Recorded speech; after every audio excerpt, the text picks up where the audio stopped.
وسلام على عباده الذين اصطفى اما بعد اعوذ بالله من الشيطان الرجيم بسم الله الرحمن الرحيم رب هب لي من الصالحين سبحان ربك رب العزة عما يصفون وسلام على المرسلين والحمد لله رب العالمين اللهم صل على سيدنا محمد وعلى آل سیدنا محمد وبارک وسلم۔ شادی ہونے کے بعد ہر انسان کی یہ فطری تمنا ہوتی ہے کہ میں صاحب اولاد ہو جاؤں، چنانچہ مرد بھی اس کا خواہش مند ہوتا ہے، اس کے لیے دعائیں کرتا ہے، اور عورت بھی اس کے لیے دعائیں کرتی ہے۔ انبیاء کرام نے بھی اس کے لیے دعائیں مانگی، چنانچہ اللہ کے ایک نبی صلی اللہ علیہ وسلم نے دعا مانگی، رب لا تذرنی فردا وانت خیر الوارثین۔ کسی نے دعا مانگی، رب حب لی من الصالحین۔ اور حضرت زکریا علیہ السلام نے تو بڑھاپے تک دعا مانگی، جب بال سفید ہو گئے تھے اور ہڈیاں بسیدہ ہو گئی تھیں، اس وقت تک اللہ سے دعا مانگتے رہے۔ قرآن مجید گواہی دے رہا ہے کہ انہوں نے کہا، رب انی وہن العظم منی، اے اللہ میری ہڈیاں بسیدہ ہو گئیں، واشتعل الرأس شیبا، اور میرے بال سارے سفید ہو گئے، جیسے دھوپ سفید ہوتی ہے ایسے سفید ہو گئے، وَلَمْ أَكُمْ بِدُعَائِكَ رَبِّي شَقِيًّا، لیکن اے میرے رب میں آپ سے دعا کے قبول ہونے کے بارے میں مایوس نہیں ہوں، ابھی بھی میں دعا مانگتا ہوں، آپ چاہیں تو عطا فرما سکتے ہیں۔ اور پھر اللہ تعالیٰ نے ان کی دعا کو قبول کیا اور اس بڑھاپے میں اللہ نے ان کو بیٹا عطا فرمایا۔ تو یہ ایک فطری تمنا ہوتی ہے انسان کی کہ وہ صاحب اولاد۔ اب بچوں کی پرورش کے بارے میں پچھلے کئی سالوں میں آپ نے بہت سارے بیانات سنے کہ بیٹی کی تربیت کیسی کرنی چاہیے اور بیٹے کی تربیت کیسی کرنی چاہیے، کیونکہ دونوں میں جینڈر کا فرق ہوتا ہے، پرسنالٹیز کا فرق ہوتا ہے، اس لیے بیٹے کی تربیت کا اور انداز ہے، بیٹی کی تربیت کا اور انداز ہے۔ بیٹی کی تربیت میں اس کو نیکی اور حیا اس کی تعلیم زیادہ دینی پڑتی ہے۔ اس کی ایک وجہ ہے، بیٹا بگڑ جائے تو لوگ اس بیٹے کی شخصیت کو تو برا کہتے ہیں، ماں باپ کو برا نہیں کہتے، مگر بیٹی کا معاملہ اور وہ خاندان کی عزت سمجھی جاتی ہے، اس سے اگر اونچ نیچ ہوتی ہے تو یہ خاندان کی بدنامی ہوتی ہے، خاندان کو دھبا لگتا ہے، اس لیے اس کا معاملہ زیادہ نازک ہے، اور قرآن پاک سے اس کا ثبوت ملتا ہے۔ دیکھیں بی بی مریم کہ ہاں جب عیسیٰ علیہ السلام کی ولادت ہوئی تو وہ بچے کو لے کے آئیں تو قوم نے دیکھا کہ ایک جوان کنواری لڑکی بچے کو اٹھا کے لا رہی ہے، تو کہنے لگی یا مریم لقد جئت شیئا فریا، تو یہ کیا طوفان چیز اٹھا کے لے آئی، ہم تو نہیں ایکسپیکٹ کرتے کہ تیرے ہاں بچہ ہوگا، تیری تو ابھی شادی نہیں ہوئی، رخصتی نہیں ہوئی، تیرے ہاں یہ بچہ کیسے ہو گیا۔ پھر یہی بات نہیں رہی، انہوں نے آگے بھی بات بڑھائی، یا اخت ہارون، اے ہارون کی بہن، ما کان ابوک امرأ سوء وما کانت امک بغیہ، نہ تو تمہارا باپ برا تھا اور نہ تمہاری ماں جو تھی وہ بدکار تھی۔ تو دیکھا عمل تو تھا بی بی مریم کا، لیکن بھائی ماں اور باپ کا بھی تذکرہ ساتھ آ گیا کہ نہ تمہارا باپ برا تھا نہ تمہاری ماں بدکار تھی، تم کیسے یہ بن گئی۔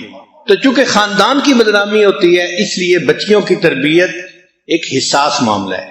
تاہم بیٹوں کی تربیت پہ بھی جتنی ایفرٹس کرنی چاہیے شریعت نے اس کے بارے میں بہت تفصیلات بتائی ہیں۔ دین اسلام نے بچوں کو والدین کی عزت سکھائی۔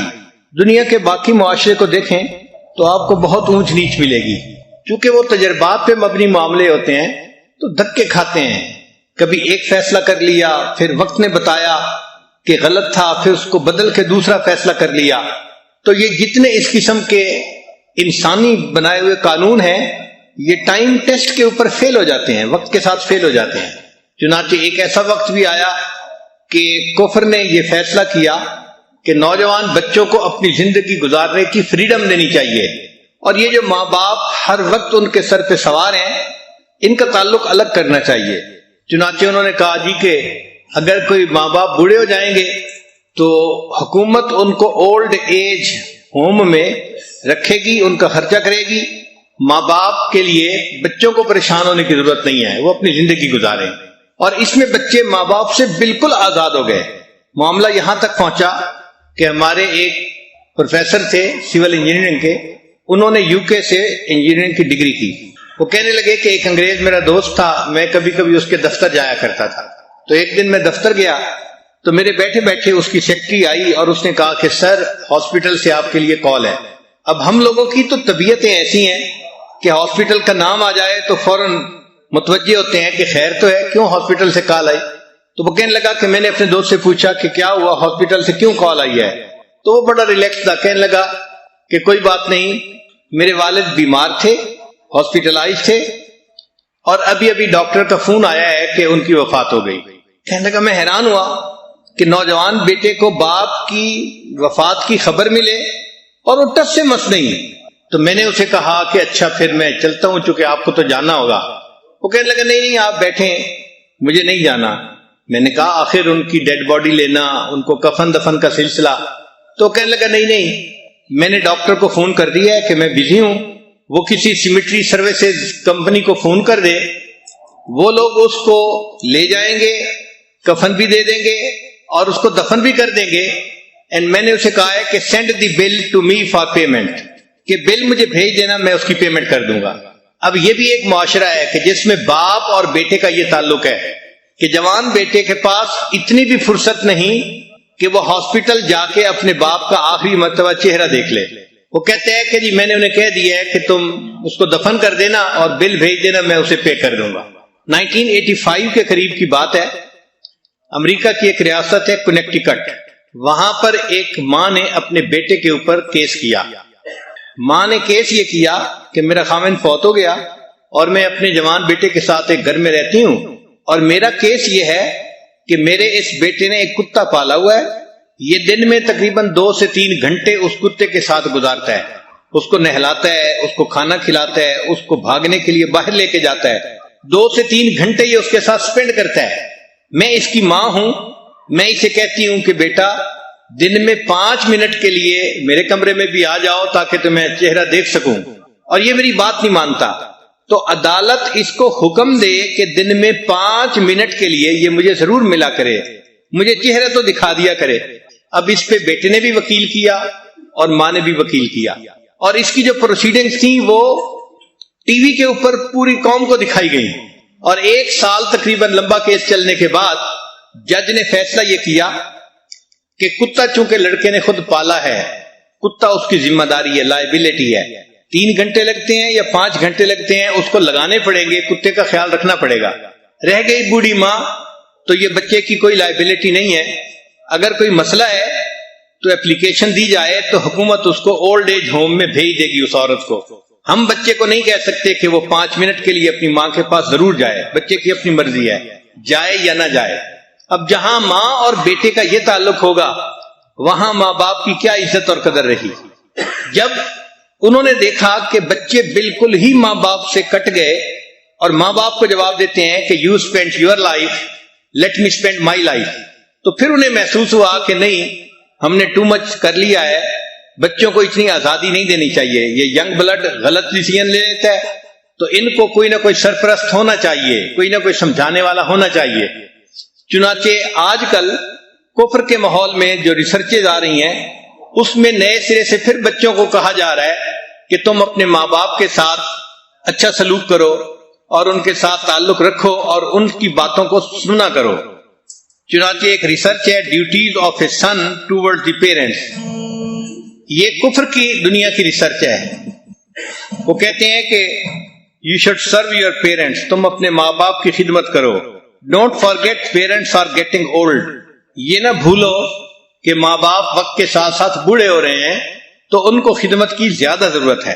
چنانچہ چائنا نے ایک نیا لا بنایا ہے کہ children have to take care of physical and emotional needs of the parents, if they do not visit them often so they will pay fine and they can go to the jail۔ یہ China نے نیا قانون بنایا ہے کہ اگر بچے اپنے ماں باپ کو نہیں ملتے اور ان سے تعلق نہیں رکھتے ان کو فائن بھی ہو سکتا ہے اور ان کو جیل بھی جانا پڑے گا۔ یوکرین میں ایک قانون بنا کہ parents can sue their children for financial support, کہ اگر بچے ماں باپ کا خیال نہیں رکھتے تو ماں باپ ان پر مقدمہ کر سکتے ہیں، سو کر سکتے ہیں ان سے فائنینشیل سپورٹ لینے کے لیے۔ جاپان میں جو فاسٹسٹ ایجنگ پاپولیشن ہے تو وہاں پر ایک قانون بنایا گیا that government will help them to get care taken for their parents, کہ اگر بچے خود اتنا بوجھ نہیں اٹھا سکتے تو وہ گورنمنٹ کو اپلائی کریں گے اور گورنمنٹ ان کی ہیلپ کرے گی کہ ان کے ماں باپ کی کیئر ٹیکنگ ہو. تاہم یہ قانون تو بن گیا نا کہ بچوں کو ماں باپ کا خیال رکھنا پڑے گا. اس وقت جاپان میں جو سب سے اچھی کمپنیز چل رہی ہیں یہ وہ کمپنیز ہیں جو اولڈ ایج لوگوں کو کمپینین سپلائی کرتے ہیں. یعنی 2 گھنٹے کے لیے 1 گھنٹے کے لیے بکنگ کروائی جاتی ہے اور بوڑھے بندے نے گھر کے جس کام کے لیے بکنگ کروائی کوئی بندہ آئے گا اور اس کام کو اتنی دیر میں کر کے چلا جائے گا. اگر اس نے فرض کو بکنگ کروائی کہ مجھے باتیں کرنی ہیں تو 1 گھنٹے کے لیے ایک عورت آئے گی, اس سے فیس لے گی اور اس کے ساتھ کسی بھی ٹاپک پہ, پالیٹکس پہ, کوئی اور اس کا جو ہابی ہوگا اس کے اوپر بات چیت کر کے گھڑی دیکھ کے ایگزیکٹ 1 گھنٹے کے بعد واپس چلی جائے گی. یعنی کمپینین کے لیے وہ ترس رہے ہوتے ہیں بوڑھے ماں باپ. یہ کمپنیاں جاپان میں سب سے زیادہ گرو کر رہی ہیں.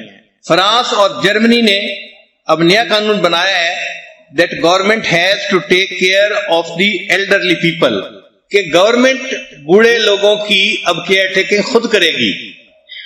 دین اسلام کی خوبصورتی دیکھیے کہ شریعت نے کہا کہ بچے جو ہیں ان کو ماں باپ نے پالا پوسا, چھوٹے تھے ان کو بڑا کیا, ان کو تعلیم دلائی, ان کو کسی قابل بنایا, تو ماں باپ کی اس قربانی کو بھول نہیں سکتے. لہذا اب یہ بچے اگر بڑے ہو جائیں تو ان کو چاہیے کہ یہ اپنے ماں باپ کا ادب کریں, ان کو ریسپیکٹ دیں اور ان کی خدمت کریں اور اس کو اپنی سعادت سمجھیں. شریعت نے تو یہاں تک کہا وَلَا تَقُلْ لَهُمَا أُفٍّ وَلَا تَنْهَرْهُمَا وَقُلْ لَهُمَا قَوْلًا كَرِيمًا, کہ ماں باپ کے سامنے تم اف بھی مت کرو اور ان کو انکار نہ کرو, اور بات کرنی ہو تو بڑے ادب سے محبت سے بات کرو, جس طرح کوئی غلام اپنے آقا سے بات کرتا ہے احترام کے ساتھ, تم اپنے ماں باپ کے ساتھ اس احترام کے ساتھ بات کرو. چنانچہ شریعت نے کہا الجنت تحت اقدام امہاتکم, کہ جنت تمہارے لیے ماں کے قدموں کے نیچے ہے. قدموں کا تذکرہ کیوں کیا گیا کہ انسان کے جسم میں قدم سب سے نیچے ہوتے ہیں, اگر اس سے بھی نیچے کوئی چیز ہوتی تو شاید اس کا تذکرہ کر دیا جاتا. تو اس کا مطلب یہ کہ ماں باپ کے سامنے انسان جتنا بچھے شریعت اس کو اتنا ثواب دے گی. کتنی خوبصورت شریعت ہے. نبی علیہ السلام نے ارشاد فرمایا کہ جو بندہ اپنی ماں یا اپنے باپ کے چہرے پر ایک مرتبہ محبت کی نظر ڈالتا ہے, ہر نظر ڈالنے پر اس کو ایک حج یا عمرے کا ثواب ملتا ہے. صحابہ کرام نے سوال کیا اے اللہ کے نبی صلی اللہ علیہ وسلم اگر کوئی بار بار دیکھے, نبی اسلام نے فرمایا جتنی بار دیکھے گا اتنی بار حج اور عمرے کا ثواب ملے گا. جن کے چہروں کو محبت کی نظر سے دیکھنا عبادت ہے, ان کی خدمت کرنے سے اللہ کتنے راضی ہوں گے. تو دین اسلام نے ایسی تعلیم دی کہ جو ہر دور اور ہر زمانے میں بہترین تعلیم ہے. چنانچہ نبی علیہ السلام نے ارشاد فرمایا 3 لوگوں کی دعائیں کبھی رد نہیں ہوتی, ایک مظلوم کی دعا, دوسرا مسافر کی دعا, اور تیسرا باپ کی دعا اپنے بیٹے کے حق میں, اولاد کے حق میں. کبھی اللہ اس کو رد نہیں فرماتے, ہمیشہ قبول فرماتے ہیں. حضرت عثمان غنی لانو کے زمانے میں اسامہ لانو نے ایک باغ لگانا تھا, تو اس کے لیے وہ بہترین نسل کی کھجوریں لے کے آئے کہ میں کھجوریں زمین میں ڈالوں گا اور اس سے درخت بنیں گے اور ان کا مجھے پھل ملا کرے گا.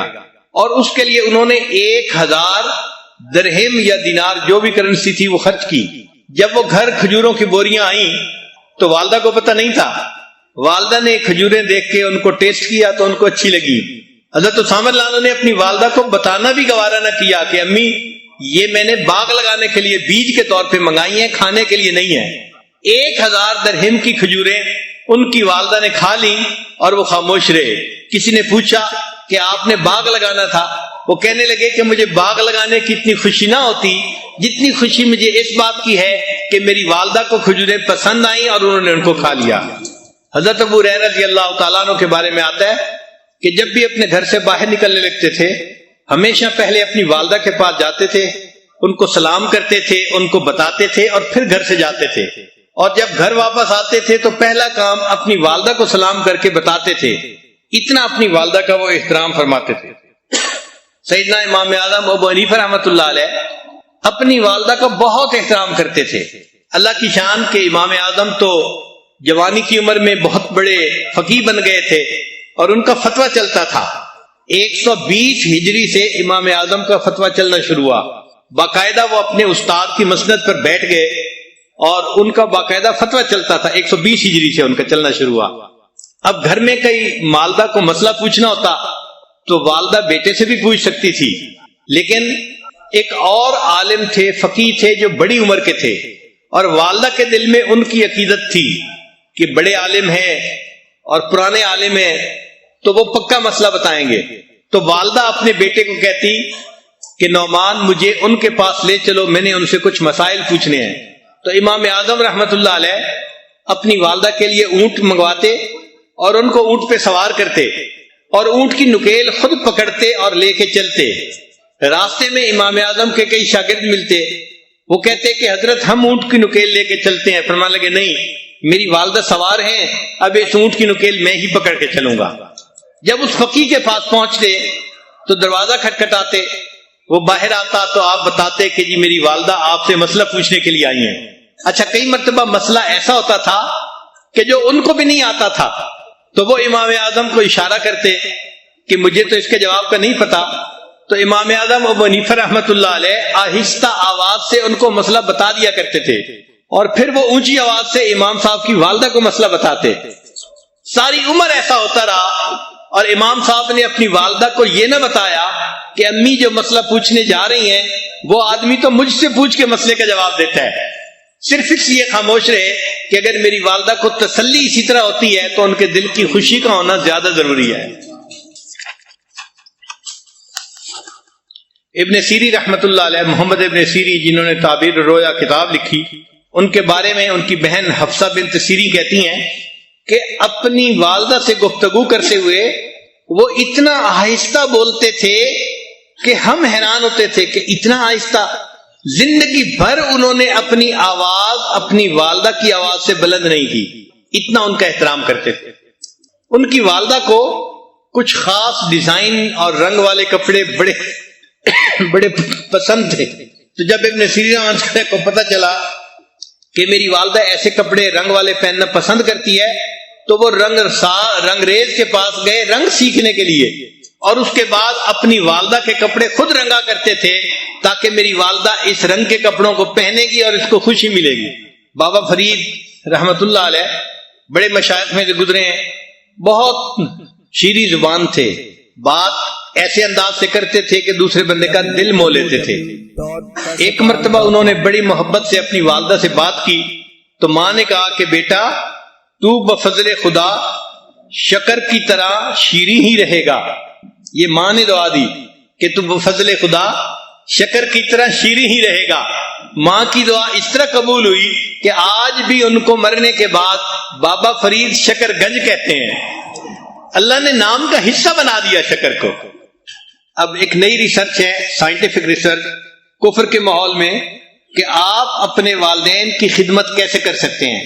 دین اسلام نے تو بتایا کہ آپ ان کو اپنے ساتھ رکھیں، ان کی باتوں کو سنیں، اس پر عمل کریں، ان کو خوش رکھیں، ان کی خدمت کریں. جتنا ان کو آپ خوش رکھیں گے آپ گویا اپنے پروردگار کو خوش کریں گے. لیکن کفر کے ماحول میں چونکہ معاملہ ذرا مختلف ہے تو انہوں نے ریسرچ کی کہ اپنے باپ کی خدمت ایک بیٹا کیسے کر سکتا ہے.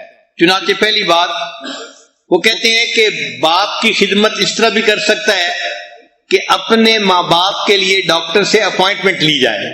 ذرا ان پوائنٹس کو سنیں تو آپ کو ہنسی آئے گی کہ یہ ماں باپ کو ہیلپ کرنے کا طریقہ ہے کہ ماں باپ بوڑھے ہیں، ان کے لیے فون کرنا، باتوں کو یاد رکھنا، دوسرے سے بات کرنا ڈیفیکلٹ ہے.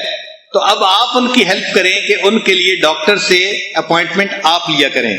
پھر بوڑھی عمر میں چونکہ میموری لاس ہو جاتا ہے، انسان کی جو میموری ہے وہ کافی ساری ختم ہو جاتی ہے، تو اس کے لیے اومیگا 3 فیٹی ایسڈ والی چیزیں جیسے مچھلی ہے اور اس قسم کی غذائیں ہیں، یہ ان کو کھلانی چاہیے تاکہ ان کے میموری لاس کو کم کیا جا سکے. پھر اپنے ماں باپ کو ٹیکنالوجی سے اپ ڈیٹ رکھیں، یہ ان کی ریسرچ ہے. یعنی بوڑھے بندے کو آئی فون لے کے دیں اور اس کو چلانا سکھائیں اور اس کو کہیں کہ وہ اپنا واٹس ایپ گروپ بنائے. پھر ایک اور پوائنٹ کہ ورک ود دیئر فارماسسٹ، کہ جو ان کا فارماسسٹ ہو اس کے ساتھ تعلق رکھیں. یہ بہت اچھا پوائنٹ ہے کیونکہ وہ کسی بھی ڈاکٹر کو دکھائیں گے کسی بھی مرض کے لیے، لیکن دوائی تو انہوں نے ایک دکان سے لینی ہے نا، فارمیسی سے. تو فارماسسٹ کو پتا ہوتا ہے کہ کس بندے کو کون کون سی دوائیں دی جا رہی ہیں کس کس بیماری کے لیے. تو ان کے ساتھ اگر رابطہ رکھیں گے تو ماں باپ کی بیماریوں کا، ان کی صحت کا اچھا پتہ چلتا رہے گا. پھر ایک ریسرچ یہ ہے کہ ان کے لیے ڈرائیور کا بندوبست کریں، اور ایک ریسرچ یہ ہے کہ ماں باپ سے محبت کا اظہار بھی کریں. یہ بہت ویلڈ پوائنٹ ہے. نوجوان بچے کئی مرتبہ سوچتے ہیں ہم تو ماں باپ سے بہت محبت کرتے ہیں مگر محبت اظہار چاہتی ہے. نوجوان اظہار نہیں کر پاتے، یہ غلطی کرتے ہیں. ایک مرتبہ میں کتاب کا مطالعہ کر رہا تھا، محمد سرمد کی عمر 2 سال کی تھی. وہ میرے کمرے میں آیا، سلام کیا، میں نے جواب دیا اور کتاب پڑھتا رہا. تھوڑی دیر کے بعد وہ واپس چلا گیا. میں نے کہا بچہ ہے، یہ کھیل رہا ہوگا، جائے گا باہر کھیلے گا. تھوڑی دیر کے بعد وہ اپنی ماں کے ساتھ آیا اور رو رہا تھا. تو میں نے پوچھا یہ رو کیوں رہا ہے؟ تو اس کی والدہ نے کہا جی کہ یہ میرے پاس آیا ہے اور آ کے کہہ رہا ہے کہ اب دادا ابو مجھ سے پیار نہیں کرتے، تو میں اس کو لے کے آئی ہوں کہ تم یہ بات کیسے کہہ رہے ہو. میں نے اس سے پوچھا محمد سرمد آپ یہ بات کیوں کہہ رہے ہیں؟ اس نے مجھے آپ پہ جواب دیا دادا ابو میں آپ کے پاس روزانہ آتا ہوں نا، آپ مجھے حق کرتے ہیں، کس کرتے ہیں، تو مجھے پتہ چلتا ہے کہ آپ مجھ سے پیار کرتے ہیں. آج میں آیا ہوں، آپ کتاب پڑھ رہے تھے، میں نے سلام کیا، آپ نے مجھے جواب دے کے کتاب ہی پڑھتے رہے، تو آج مجھے محسوس ہوا کہ اب آپ مجھ سے محبت نہیں کرتے. ایک چھوٹا بچہ اگر وہ بھی اس چیز کو محسوس کرتا ہے کہ دوسرا بندہ محبت کا اظہار کیوں نہیں کر رہا، تو ماں باپ کو تو بڑھاپے میں اس کی زیادہ ضرورت ہوتی ہے. لہذا ماں باپ کے سامنے محبت کا اظہار کرنا چاہیے، زبان سے کہنا بھی چاہیے ہمیں محبت ہے، ہم آپ کی ریسپیکٹ کرتے ہیں، اور ان کو کبھی کبھی ان کی طبیعتوں کے موافق کچھ گفٹ بھی لے کے دینے چاہیے. چونکہ تہادو تہابو، نبی علیہ السلام نے ارشاد فرمایا کہ ہدیہ دینے سے محبت بڑھتی ہے. عبداللہ بن عمر رضی اللہ عنہ کی روایت ہے، نبی علیہ السلام تشریف فرما تھے، ایک نوجوان آیا اور اس نے کہا کہ اللہ کے نبی صلی اللہ علیہ وسلم میں جہاد کے لیے آیا ہوں. تو نبی علیہ السلام نے پوچھا کہ تمہارے والدین ہیں؟ اے اللہ کے نبی صلی اللہ علیہ وسلم میں والدین سے مل کے آیا ہوں مگر ان کی آنکھوں میں آنسو تھے. مل کے آیا ہوں مگر ان کی آنکھوں میں آنسو تھے. تو جیسے انہوں نے یہ کہا تو نبی علیہ السلام نے فرمایا اچھا تم واپس گھر جاؤ، جس طرح ان کو تم روتا چھوڑ کے آئے ہو اب جا کر اس طرح ان کا دل خوش کرو کہ وہ مسکرائیں اور ہنسیں. تو نبی علیہ السلام نے بات سمجھائی کہ دیکھو ماں باپ کے دل کو خوش کرنا کتنا عظمت والا کام ہے. اسماء رضی اللہ تعالیٰ عنہ سینہ صدیقہ رضی اللہ عنہ کی بڑی بیٹی تھی، عائشہ رضی اللہ عنہ کی بڑی بہن تھی. ان کی جو والدہ تھی اس نے اسلام قبول نہیں کیا تھا، وہ مشرکہ ہی تھی. چنانچہ ایک مرتبہ ان کی والدہ ان کو ملنے کے لیے آئیں تو اسماء رضی اللہ عنہ نے نبی علیہ السلام سے پوچھا اے اللہ کے حبیب صلی اللہ علیہ وسلم میری والدہ میرے پاس مہمان آ رہی ہیں اور وہ مشرکہ ہیں تو میرے لیے کیا حکم ہے؟ نبی علیہ السلام نے فرمایا اگرچہ وہ مشرکہ ہیں، اسلام ابھی قبول نہیں کیا، تم ان کی خدمت کرو اس لیے کہ وہ تمہاری ماں ہیں. تو دین اسلام کی خوبصورتی دیکھیں کہ ماں باپ کافر بھی ہوں شریعت ان کا احترام سکھاتی ہے. فرمایا کہ تم دنیا کے اندر وصاحبہما فی الدنیا معروفا، تم دنیا کے اندر ان مشرک ماں باپ کے ساتھ بھی مناسب زندگی گزارو، اچھی زندگی گزارو، ان کا احترام دل میں رکھو. کہتے ہیں کہ بیٹا اپنے باپ پہ جاتا ہے، الولد سر الابی، اپنے باپ کا راز ہوتا ہے. انگریزی میں ایک کوٹیشن ہے کہ apple does not fall for from the tree, کہ سیب جو ہے نا وہ درخت سے بہت دور نہیں گرتا، جب سیب گرتا ہے تو درخت کے قریب ہی گرتا ہے. اس کا مطلب یہ کہ بیٹا جو ہے وہ اپنے باپ کے اخلاق کے قریب ہی ہوتا ہے. اسی لیے جو نیک لوگوں کی اولادیں ہوتی ہیں ان کو تھوڑی محنت کرنی پڑتی ہے مگر اس پر اللہ ان کے ساتھ زیادہ مہربانی فرما دیتے ہیں. ماں باپ کے پاس جب بیٹھیں تو اپنے بچپن کے کچھ واقعات سنائیں، اس لیے کہ جب آپ اپنے بچپن کے واقعات سنائیں گے تو ماں باپ آپ کے ساتھ گفتگو میں زیادہ انوالو ہو جائیں گے اور ان کو یہ میسج ملے گا کہ آپ ان کے بچپن کے احسانات کو بھولے نہیں ہیں، ابھی بھی یاد رکھتے ہیں. تو بچپن کی باتیں ماں باپ کو سنانا، آپ نے اس طرح مجھے چیز لے کے دی تھی، آپ نے اس طرح یہ کام کیا تھا، تو ماں باپ کو یہ میسج ملتا ہے کہ ہم نے جو بچوں کی پرورش کی تھی یہ اس احسان کو بھولے نہیں، اس بڑھاپے میں بھی انہوں نے اس کو یاد رکھا ہوا ہے۔ اگر ماں باپ دوسرے شہر یا دوسرے ملک میں رہتے ہوں تو ان کو فریکوینٹلی کال کرنا چاہیے اور ان کو اپنے بارے میں انفارم رکھنا چاہیے۔ اور ایک ریسرچ یہ بھی ہے کہ ماں باپ جب بوڑھے ہو جائیں اور بچے ان کو ملنے کے لیے آئیں تو بچے صرف زبانی سلام نہ کریں بلکہ ان کو ہگ کریں اور ان کے ہاتھوں کو کس کریں۔ یہ ہگ اور کس جو ہے ان کے برین میں ایسے ہارمون کو پیدا کرتی ہے کہ ان کو اپنائیت کا احساس ہوتا ہے اور ان کی صحت پر اس کا پازیٹیو اثر ہوتا ہے۔ تو جیسے چھوٹے بچے کو ہگ اینڈ کس کرنے کا اثر ہوتا ہے، اسی طرح بوڑھوں کے اوپر بھی اس کا بہت پازیٹیو اثر ہوتا ہے۔ تو صرف زبان سے ہی سلام کرنے کو کافی نہ سمجھیں، بلکہ اگر والد کو سلام کیا تو ان کو ہگ بھی کرے اور ان کے ہاتھوں کو بوسہ بھی دیں۔ یہ ہگ اور کس ان کی بدن کی ضرورت گویا بن جاتی ہے۔ آگے ایک ریسرچ ہے کہ 5 languages of love for parents, 5 زبانیں ہیں جو محبت کی زبانیں کہلاتی ہیں اور ماں باپ پہ اس کا بہت اچھا اثر پڑتا ہے۔ پہلی بات، ورڈز آف افرمیشن، ماں باپ کو کہنا ابو آئی لو یو، امی آئی لو یو، یہ الفاظ بھی لو لینگویج ہیں۔ دوسری بات کہ ماں باپ کے ساتھ اگر نیگیٹو ایٹیٹیوڈ رکھیں گے تو اس سے وہ بہت ہرٹ ہوتے ہیں، ان کا دل بہت دکھتا ہے۔ اگر بچے ان کو ترچھی نگاہوں سے دیکھیں، غصے کی نگاہوں سے دیکھیں یا غصے کے انداز میں پوچھیں کیا مسئلہ ہے، کیا کرنا ہے، کیا چاہتے ہیں، تو جس انداز سے آپ بات کر رہے ہیں یہ انداز ماں باپ کے دل کو زیادہ دکھ دے دیتا ہے۔ اس لیے ہمیشہ ان کے ساتھ بات کرتے ہوئے پولائٹ طریقے سے بات کریں، محبت کے طریقے سے بات کریں تاکہ ان کو یہ میسج ملے کہ میرا بیٹا مجھ سے محبت کرتا ہے۔ پھر ایک تیسری چیز، ماں باپ سے بات کرتے ہوئے ہمیشہ ان کے ساتھ آئی کنٹیکٹ ضرور رکھیں۔ نوجوان کئی مرتبہ اس میں بھی کوتاہی کرتے ہیں، باپ سے بات کرتے ہیں ایسے جیسے کسی چھوٹے بچے سے بات کر رہے ہو۔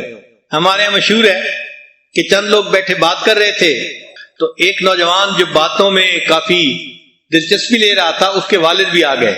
جب وہ آ گئے تو انہوں نے آ کے بات میں حصہ لینا شروع کر دیا تو بیٹا فوراً بولا ابو آپ ذرا خاموش رہیں، انسانوں کو باتیں کرنے دیں۔ یعنی باپ کی قدر اس نے ایسے نہ کی کہ جیسے یہ بھی کوئی انسان ہے، ذرا باتیں کرنے دیں لوگوں کو۔ تو اس قسم کی حرکتیں کرنے سے ماں باپ کا دل دکھتا ہے۔ ان کے ساتھ آئی کنٹیکٹ بھی رکھنا چاہیے۔ جب آپ آئی کنٹیکٹ رکھیں گے اور بات کریں گے تو ان کو اپنائیت کا جو ہے احساس ہوگا۔ خاص طور پہ ماں باپ سے بات کرتے ہوئے محبت پیار سے بات کریں۔ Action speak louder than words, الفاظ کی بجائے جو عمل ہوتے ہیں نا وہ اونچا بولتے ہیں۔ تو اپنے عملوں سے ماں باپ کو ثابت کریں کہ آپ ان کی کیئر ٹیکنگ کرتے ہیں اور آپ ان سے محبت کرتے ہیں۔ ایک ریسرچ یہ بھی ہے کہ بچہ اپنے ماں باپ کی خدمت میں جو لیزینس دکھاتا ہے نا تو اس لیزینس کو ماں باپ لیک آف لو سمجھتے ہیں۔ وہ یہ نہیں سمجھتے کہ یہ سستی کر رہا ہے، حالانکہ نوجوان سستی کی وجہ سے کوتاہی کر رہا ہوتا ہے۔ ماں باپ اس کو لیزینس نہیں سمجھتے، وہ اس کو لیک آف لو سمجھتے ہیں کہ بچے کو ہم سے محبت ہی نہیں ہے، اس لیے اس کو ہمارے کاموں میں کوئی دلچسپی نہیں ہے۔ تو کبھی بھی ماں باپ کے معاملے میں کاموں میں سستی نہ کریں۔ پھر اگر ماں باپ کو ٹچ کرنے کا موقع ہے، فرض کرو اٹھانا ہے بٹھانا ہے، تو فزیکلی ان کو کبھی رف ڈیل نہ کریں۔ یعنی ایسا نہیں کہ بس زور لگا کے اٹھا دیا اور بٹھا دیا، اس سے ان کو الٹا تکلیف پہنچتی ہے۔ اس میں بہت نرمی کریں، آرام کے ساتھ، سکون کے ساتھ۔ Be grateful to your parents especially to your mother, ماں باپ کا زیادہ اکرام کریں، اسپیشلی اپنی والدہ کا اس سے بھی زیادہ کریں۔ چنانچہ ایک صحابی اللہ عنہ نے آ کے پوچھا اے اللہ کے حبیب صلی اللہ علیہ وسلم، ماں باپ میں سے میرے اوپر کس کا حق زیادہ ہے؟ نبی علیہ السلام نے فرمایا والدہ کا۔ اس نے دوبارہ پوچھا، نبی علیہ السلام نے فرمایا والدہ کا۔ اس نے تیسری دفعہ پوچھا، نبی علیہ السلام نے تیسری مرتبہ بھی والدہ کا نام لیا۔ پھر اس نے جب چوتھی دفعہ پوچھا تو فرمایا ہاں تمہارے والد کا بھی تمہارے اوپر حق ہے۔ تو والدہ کا 3 مرتبہ تذکرہ فرمایا۔ اس کا مطلب یہ کہ والدہ ہمارے حسن سلوک کی زیادہ مستحق ہوتی ہے۔ اگر کوئی نوجوان دیکھے کہ اس کے ماں باپ غلام ہیں اور وہ ان کو خریدے اور خریدنے کے بعد آزاد کر دے تو بھی وہ ماں باپ کا حق ادا نہیں کر سکتا، اگرچہ ماں باپ کو خرید کے اس نے آزاد کیا، اس عمل کے باوجود وہ اپنے ماں باپ کا حق ادا نہیں کر سکا۔ چنانچہ ایک صحابی لانوں نے اپنی والدہ کو حج کروایا، اور اس زمانے میں مطاف کے اندر کوئی ایسا ماربل نہیں تھا کہ جو گرم نہیں ہوتا، بہت گرم ہونے والا ماربل تھا، اور ان کے پاس جوتے بھی نہیں تھے۔ وہ فرماتے ہیں میں نے اپنی والدہ کو اپنی کمر کے اوپر اٹھایا اور اس حال میں طواف کیا کہ میرے پاؤں جل رہے تھے، حتیٰ کہ اتنے جلنے کی کیفیت ہوئی کہ چھالے پڑ گئے۔ تو وہ نبی علیہ السلام کے پاس آئے، اے اللہ کے حبیب صلی اللہ علیہ وسلم، میں نے اپنی والدہ کو اس طرح حج کروایا ہے اور طواف ایسے کروایا کہ میرے پاؤں جل رہے تھے، کیا میں نے اپنی والدہ کا حق ادا کر دیا؟ نبی علیہ السلام نے جواب میں فرمایا، ہاں، جب تم والدہ کے پیٹ میں تھے اور تمہاری ولادت ہونے کا وقت تھا، اس وقت تمہاری والدہ کو جو درد محسوس ہوئی تھی، جس کو درد دے کہتے ہیں، تو جو ایک مرتبہ کوئی درد اٹھی، ہو سکتا ہے اس ایک درد کا بدلہ تم نے چکا دیا ہو۔ بوڑھے لوگوں سے انٹرویو کیا گیا، کئی ہزار بوڑھے لوگوں سے، کہ آپ اپنے بچوں کے اندر کیا چیز دیکھنا چاہتے ہیں؟ تو سب کا ایک ہی جواب تھا کہ ہم چاہتے ہیں کہ ہمارے بچوں کے اندر پیشنس زیادہ ہونی چاہیے۔ نوجوان جلد بازی کرتے ہیں، بات نہیں سنتے، آدھی سنی جواب دے دیا، جبکہ والدین یہ چاہتے ہیں کہ بچے صبر کے ساتھ بات کو سنیں اور پھر اس کے بعد ریسپونڈ کریں۔ تو ہزاروں بوڑھوں کا انٹرویو کرنے کے بعد جس نتیجے پر ریسرچ پہنچی وہ یہ تھی کہ ماں باپ چاہتے ہیں کہ ہمارے بچوں کے اندر پیشنس زیادہ ہونی چاہیے۔ قرآن مجید میں اللہ تعالیٰ نے بنی اسرائیل کو حکم دیا تھا کہ ان کے گناہوں کے کفارے کے لیے یہ ایک گائے کو ذبح کریں، اور اس گائے کا رنگ بھی بتایا گیا، عمر بھی بتائی گئی، اور وہ گائے ڈھونڈنے کے لیے لوگ نکلے تو وہ گائے کسی ایک بندے کے پاس تھی اور اس نے بڑی قیمت مانگی۔ اب چونکہ انہوں نے اس کو ذبح کرنا ہی تھا تو منہ مانگی پرائس لے کے اس کو حاصل کیا۔ تو مفسرین نے لکھا ہے کہ اتنی مہنگی گائے انہوں نے خریدی، وجہ کیا تھی کہ جس نوجوان کے پاس وہ گائے تھی وہ اپنے ماں باپ کا بڑا اکرام کرتا تھا، اس ماں باپ کے اکرام کی وجہ سے اللہ نے اس کی گائے کو جو ہے نا متعین فرمایا ذبح کے لیے، تاکہ بچے کو اپنے ماں باپ کے اکرام کی وجہ سے منہ مانگی پرائس مل جائے گی اور اس کو رزق کے طور پر آسانی ہو جائے گی۔ تو جو ماں باپ کا اکرام کرتا تھا اللہ تعالیٰ نے اس کے رزق میں بھی آسانیاں فرما دی۔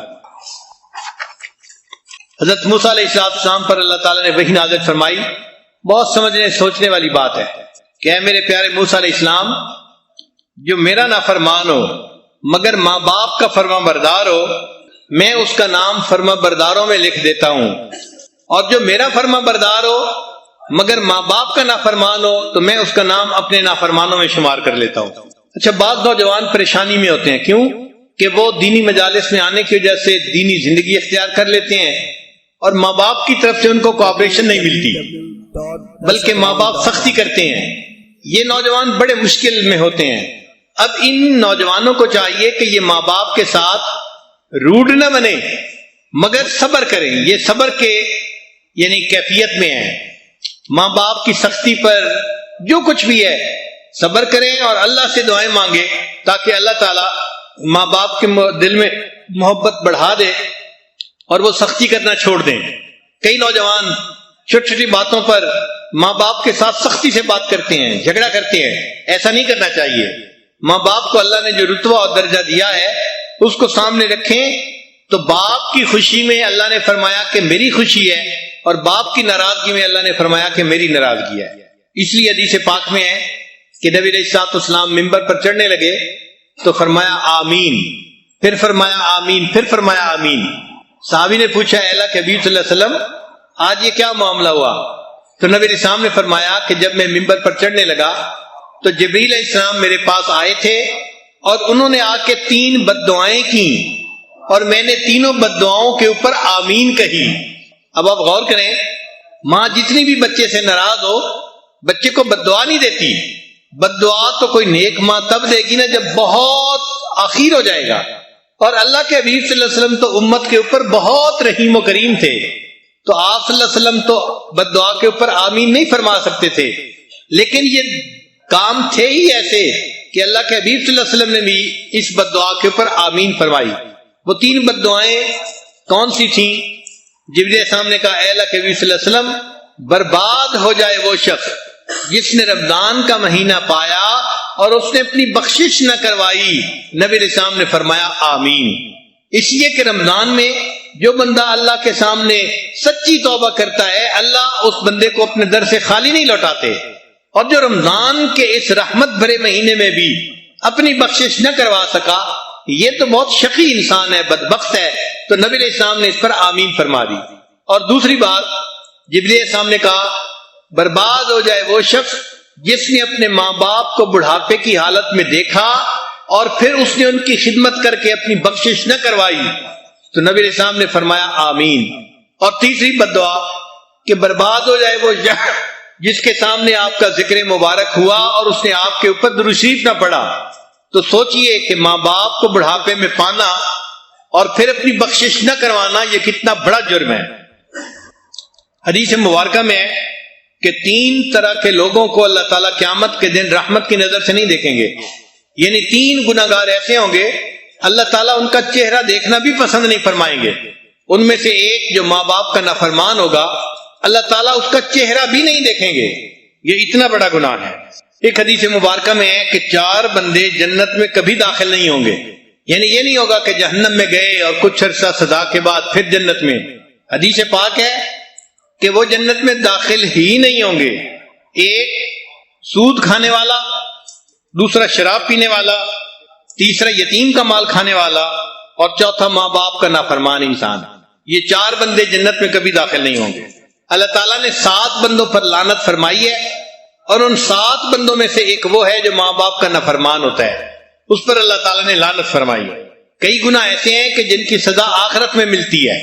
ماں باپ کی نافرمانی ایسا گناہ ہے کہ آخرت میں تو سزا ملے گی ہی صحیح، اللہ دنیا میں بھی اس کی سزا دیتے ہیں۔ دنیا میں بھی بندہ اس سے نہیں بچ سکتا، اس کو دنیا میں بھی اللہ تعالیٰ عبرت کا نشان بناتے ہیں۔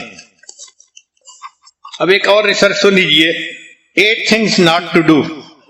وہ 8 باتیں جس سے ماں باپ بہت ہرٹ ہوتے ہیں، ان کو تکلیف پہنچتی ہے، وہ نہیں کرنی چاہیے۔ ایک، جیسے بیٹا باپ سے بات کر رہا ہے، کہتے ہیں How can you not remember that؟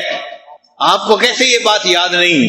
یہ فکر کبھی نہ بولیں، اس لیے کہ بڑھاپے کی وجہ سے اگر میموری لاس ہو چکا ہے تو ان کے اختیار میں نہیں ہے۔ اگر آپ ان کو ریئلائز کروائیں گے تو ان کو دکھ ہوگا۔ تو ماں باپ کو کبھی نہ کہیں کہ آپ کو یہ بات کیوں یاد نہیں ہے۔ دوسری بات، ان کو یہ کہنا کہ you could do that if you tried it۔ اگر آپ تھوڑی سی ہمت کرتے تو آپ یہ کام کر سکتے تھے۔ تو ماں باپ کو یہ تجویز دینے کی ضرورت نہیں ہوتی، ان کو دکھ ہوتا ہے اس بات سے۔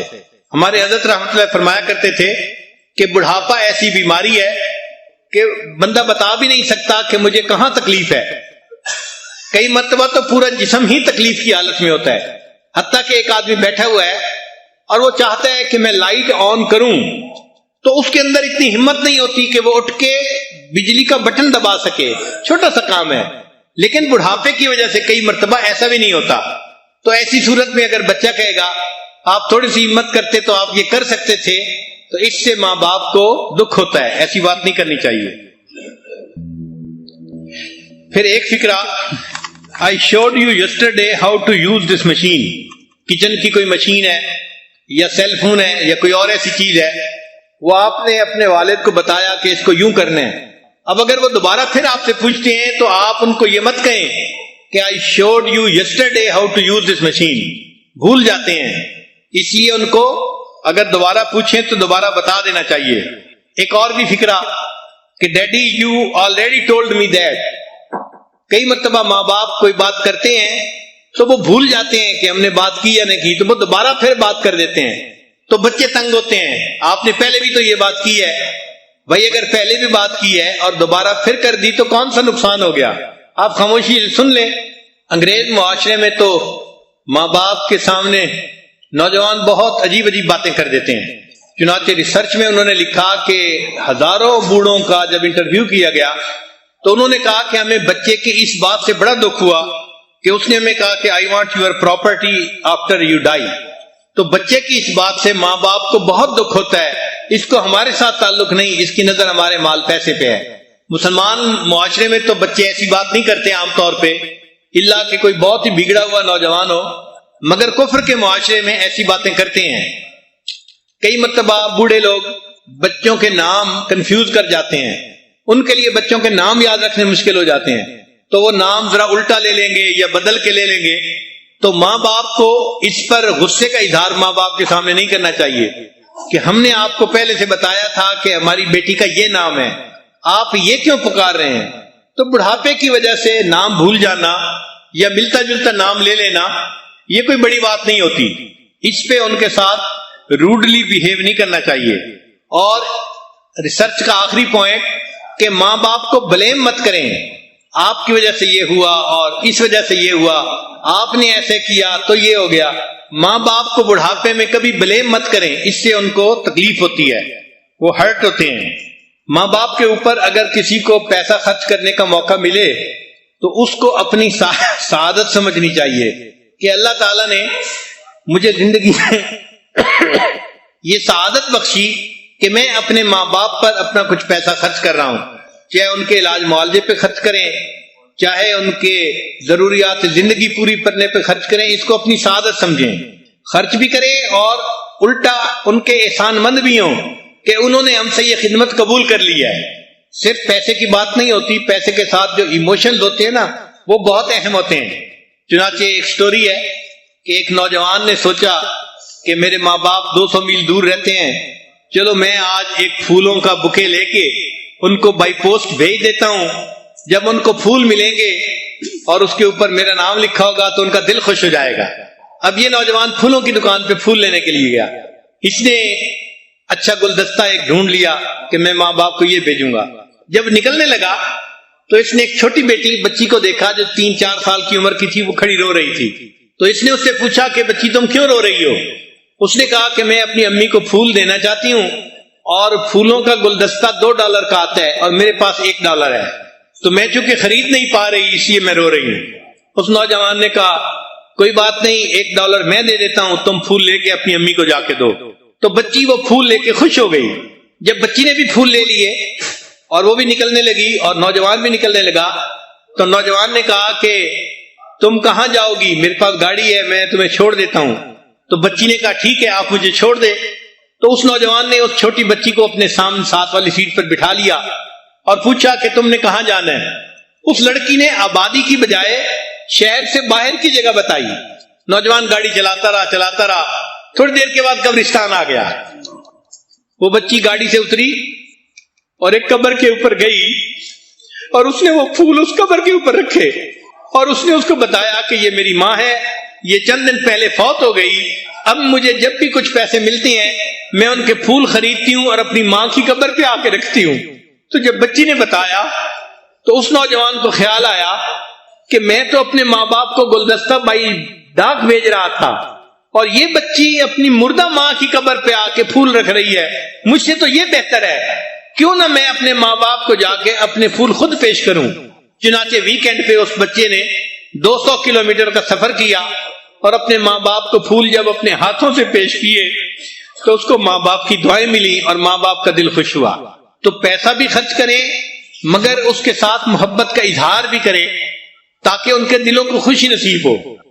بعض نوجوان بعض ایسے مسائل میں پڑ جاتے ہیں کہ جس کی وجہ سے ماں باپ کے ساتھ روڈ بیہیو کرتے ہیں، اور ہمارا اکثر یہ تجربہ ہے، مشاہدہ ہے کہ یہ وہ نوجوان ہوتے ہیں جو الٹی سیدھی محبتوں میں گرفتار ہو جاتے ہیں اور ان کی جو بیوی ہوتی ہے وہ پھر ان کو ماں باپ کا دشمن بنا دیتی ہے، تو وہ ماں باپ سے ایسے ڈیل کرتے ہیں جیسے کسی دشمن سے کر رہے ہوں۔ یہ بہت بڑی بیوقوفی ہے کہ کسی بیوی کے کہنے پر اپنے ماں باپ سے تعلق کو توڑنا یا سلسلہ تعلق کا منقطع کر لینا، یہ بہت بری بات ہے۔ یہ ذہن میں رکھیے گا کہ جو بچہ ماں باپ کا احترام کرے گا اللہ اس کو ایسی اولاد عطا فرمائیں گے کہ جو اولاد اس کا احترام کرے گی۔ یہ 100% پکی بات ہے۔ جو اپنے ماں باپ کی خدمت کرے گا اللہ اس کو ایسی اولاد عطا فرمائیں گے جو اس کی خدمت کرے گی، اور اگر یہ ماں باپ کا دل دکھائے گا تو اس کو اللہ ایسی اولاد دیں گے جو اس کا دل دکھائے گی۔ اور ماں باپ کی نافرمانی کی سزا آخرت میں تو ملے گی، دنیا میں بھی مل کے رہتی ہے۔ ہمارے قریبی تعلق والے تھے ڈاکٹر، وہ کہنے لگے حضرت میں آپ کو اپنا واقعہ سناؤں؟ میں نے کہا بتائیں۔ کہنے لگے کہ ہمارے ہاسپٹل میں ایک نوجوان دیہاتی لڑکا آیا، دیکھنے میں بڑا قوی لگتا تھا، مگر اس کو ایسی بیماری تھی کہ تھوڑی دیر کے بعد اس کو فیل ہوتا جیسے میرا گلا دب رہا ہے، اور وہ زاروں قطار روتا اور کہتا کہ مجھے بچاؤ مجھے بچاؤ، مجھے بہت تکلیف ہو رہی ہے۔ ڈاکٹر صاحب کہنے لگے کہ جب میں نے اس کو آنسوں سے روتا ہوا دیکھا اور تڑپتا ہوا دیکھا تو مجھے اس کے ساتھ ہمدردی ہوئی۔ میں اس کی بیماری کو تشخیص کرنے میں لگا رہا، میں نے پورا دن اس کو جو ہے کمپنی دی اور اس کی بیماری کے لیے دوا ڈھونڈی۔ شام کا وقت ہوا تو اس نوجوان کا باپ بھی اس کو ملنے کے لیے آ گیا۔ جب اس والد نے دیکھا کہ میں اس بچے کی بڑی کیئر کر رہا ہوں اور سٹاف کو بھی کہہ رہا ہوں کہ یہ چیک کرو وہ کرو، اس کو یہ دو اس کو وہ دو، ایک وی آئی پی ٹریٹمنٹ میں اس کو دے رہا ہوں، تو اس کے والد نے کہا کہ تمہیں اس نوجوان کے لیے اتنا تردد کرنے کی ضرورت نہیں ہے۔ تو کہنے لگے کہ میں نے پوچھا باپ سے کہ کیوں ضرورت نہیں ہے؟ اس نے کہا کہ اس کے اپنا کیا اس کے سامنے آ رہا ہے۔ تو کہنے لگے کہ میں نے پوچھا کہ اس کا اپنا کیا اس کے سامنے آ رہا ہے؟ اس نے کہا ہاں، اس نے لو میرج کر لی تھی اور وہ عورت اچھی نہیں تھی، اس کی ماں سمجھاتی تھی کہ بیٹا تمہاری بیوی کا کردار اچھا نہیں ہے، تم کس نے کہا تم نے جان پھنسا لی ہے، اور یہ محبت میں ایسا گرفتار تھا کہ یہ اپنی ماں کو ڈانٹتا تھا کہ میری بیوی کے بارے میں خبردار کوئی بات کی، اور پھر آخر پہ اس نے یہ کہنا شروع کر دیا امی اگر میری بیوی کے بارے میں بات کریں گی تو میں آپ کا گلا دبا دوں گا۔ تو یہ بیٹا کیونکہ اپنی ماں کو کہتا تھا امی اگر آپ میری بیوی کے بارے میں بات کریں گی میں آپ کا گلا دبا دوں گا، اللہ نے اس کے اس گناہ کا اس کو دنیا میں نتیجہ دکھا دیا۔ ایسی بیماری لگی خود اس نوجوان کا گلا دبتا تھا۔ جیسی کرنی ویسی بھرنی، نہ مانے تو کر کے دیکھ، جنت بھی ہے دوزخ بھی ہے، نہ مانے تو مر کے دیکھ۔ اللہ تعالی ہمیں اپنے ماں باپ کا ادب کرنے کی، ان کی خدمت کرنے کی، ان کا دل خوش کرنے کی توفیق عطا فرمائے، اور اللہ تعالی ہمارے والدین کو نیکی اور دین والی زندگی نصیب فرمائے تاکہ وہ دین کے راستے میں رکاوٹ نہ بنے، معاون بنے، اور ہمارے لیے وہ دعائیں مانگے تاکہ ان کی دعاؤں سے اللہ ہمارے گناہوں کو معاف فرما دے۔ چنانچہ ایک نوجوان نبی علیہ السلام کی خدمت میں آیا، اے اللہ کے نبی وسلم مجھ سے بڑا گناہ سرزد ہو گیا ہے، اے اللہ کے نبی وسلم مجھ سے بڑا گناہ سرزد ہو گیا ہے۔ تو نبی علیہ السلام نے فرمایا کہ تمہاری والدہ زندہ ہے؟ انہوں نے کہا نہیں میری والدہ تو فوت ہو گئی۔ نبی علیہ السلام نے فرمایا تمہاری خالہ زندہ ہے؟ اس نے کہا جی ہاں خالہ زندہ ہے۔ تو نبی علیہ السلام نے فرمایا جاؤ اپنی خالہ سے دعا کرواؤ، اس کی دعا پر اللہ تمہارے بڑے گناہ کو بھی معاف فرما دیں گے۔ آپ بتائیں کہ اگر ماں کی بہن کی بھی دعا اتنی قبول ہوتی ہے بچے کے بارے میں تو خود ماں کی دعا کتنی قبول ہوتی ہوگی۔ اس لیے خوش نصیب ہیں وہ نوجوان جو اپنی جوانی میں اپنے ماں باپ کی خدمت کرنے کی سعادت پاتے ہیں۔ اللہ تعالی نوجوانوں کو اپنے ماں باپ کی خدمت کی توفیق عطا فرمائے، اور جو اپنے ماں باپ کے ساتھ اچھا سلوک نہیں کرتے اللہ کرے کہ وہ جلدی توبہ کر لیں اور اس گناہ کی سزا سے دنیا میں بھی بچیں آخرت میں بھی بچیں۔ وآخر دعوانا